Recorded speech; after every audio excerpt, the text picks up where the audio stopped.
కాపీని ఇవ్వమని చెప్తే మరి అప్లోడ్ చేస్తామని చెప్పినారు కానీ మా చేతికి ఇవ్వలేదు.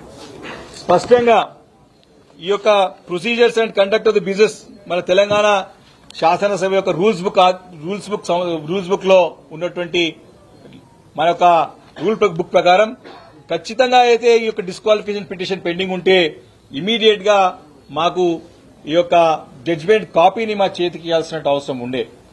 మా అడ్వకేట్స్ గాని మేము గాని దాదాపు 45 నిమిషాలు అదే ఛాంబర్ లో కూర్చొని తప్పకుండా కావాలి, మాకు చేతికి కావాలి, ఏ బేసిస్ పైన మాకు పిటిషన్ ని డిస్మిస్ చేస్తానని చెప్పి ప్రశ్నిస్తే ఆ ప్రశ్నకి సమానం లేక త్వరలో చేస్తామని చెప్పినా కానీ ఎప్పటివరకు చేస్తామో అంటే అప్లోడ్ చేస్తామని చెప్పేసి దాటి వేసే ప్రయత్నం చేశారు తప్ప మాకు హక్కుగా పిటిషనర్ గా మాకు మా అడ్వకేట్స్ కి డెఫినెట్ చేయాల్సిన అవసరం ఉండే.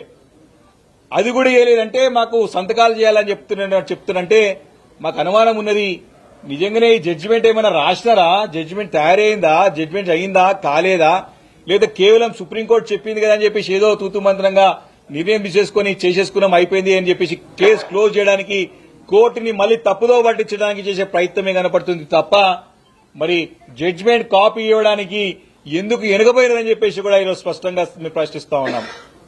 చాలా క్లియర్ గా ఉంది రూల్ బుక్ లో.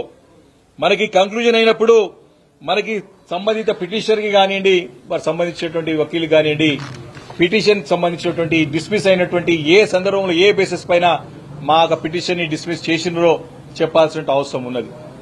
మేము ఒకటి డిమాండ్ చేస్తా ఉన్నాం. ఈరోజు కాంగ్రెస్ పార్టీలో వెళ్లినటువంటి శాసనసభ్యులు 10 మంది బీఆర్ఎస్ పార్టీ శాసనసభ్యులు వారు ప్రజల్లో వారు ఏం ముఖం పెట్టుకుని తిరుగుతారు. ఈరోజు మీరేమో కాంగ్రెస్ పార్టీ పోయినామని చెప్పి తిరుగుతా ఉన్నారు.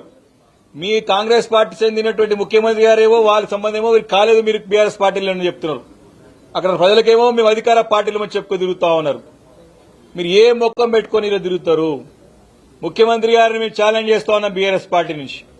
నిజంగానే నీకు దమ్ము ధైర్యం ఉంటే, నిజంగానే నీ పరిపాలన పైన నీకు నమ్మకం ఉంటే విర్రవీగుతున్నావు కదా, నేను ఇంకా 10 సంవత్సరాల వరకు నేనే ఉంటానని చెప్తున్నావు కదా, దమ్ము ఉంటే ఎందుకు ఈ దొంగ నాటకాలన్నీ? ఈ 10 మంది ఎమ్మెల్యేలతో రాజీనామా చేపి ఉప ఎన్నికలకు రా. నువ్వు వచ్చినా రాకున్నా త్వరలో రాబోయేది ఖాయం, ఉప ఎన్నికలు రావడం ఖాయం.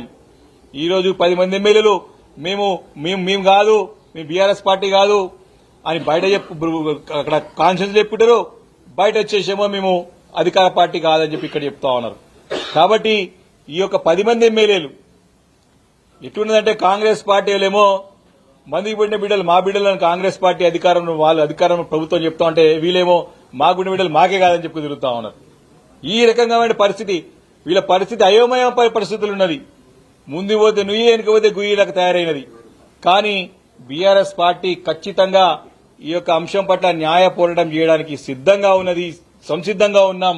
ఇది ఎప్పుడు కావాల్సింది మా యొక్క పోరాట ఫలితమే ఈ రోజు ఏ నిర్ణయమైనా సరే ట్రిబ్యునల్ చైర్మన్ గా స్పీకర్ గారు తీసుకున్నారు. తప్పకుండా భవిష్యత్తులో రాబోయే రోజుల్లో కూడా తక్షణం మేము హైకోర్టు వెళ్తాం.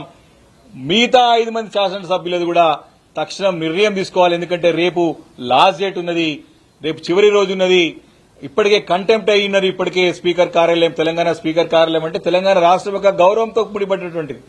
ఇలాంటి సుప్రీంకోర్టులో పోయి తెలంగాణ పరువు తీస్తా ఉన్నారు. ఇక్కడ స్పీకర్ కార్యాలయం అంతా కూడా వారికి తప్పుదో పట్టిస్తా ఉన్నారు. ఈ వ్యవస్థలన్నిటి కూడా ఏ రకంగా భ్రష్టుపరుస్తున్న ముఖ్యమంత్రి గారు స్పష్టంగా అర్థమవుతా ఉన్నది.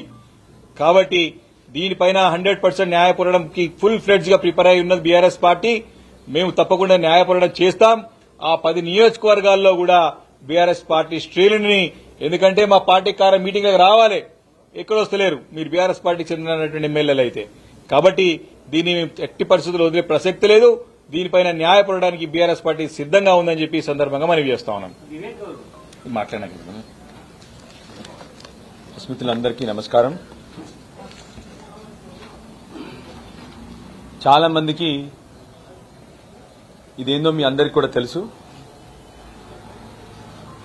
గత పార్లమెంట్ ఎన్నికలప్పుడు ఆ తర్వాత జరిగిన పార్లమెంట్ సెషన్లో రోజు కాంగ్రెస్ వాళ్ళు ఈ రాజ్యాంగాన్ని పట్టుకుని పార్లమెంటుకు గాని, ఎలక్షన్లలో గాని, ఎలక్షన్ క్యాంపెయిన్లో గాని రోజు వాళ్ళ ఓట్ల కోసము ఈ కాన్స్టిట్యూషన్ పట్టుకుని తిరిగినారు.